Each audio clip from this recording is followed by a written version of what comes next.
এই প্রথম একা বাপের বাড়ি যাচ্ছি, খুব কষ্ট হচ্ছে।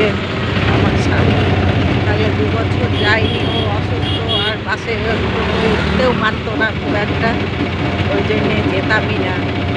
একা ওকে রেখে বাড়িতে রেখে যেতাম না, এখন ওকে যেতে হয় বলে তাই যাচ্ছি বাপের বাড়ি।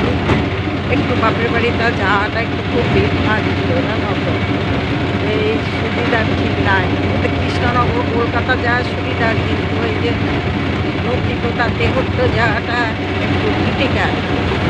এখন অবশ্যই নেই ক্রিটিক্যাল, এখন কত সুবিধা হয়ে গিয়েছে যাওয়ার রাস্তা। তবুও আমরা ভয় পাই, একা বয়স হয়ে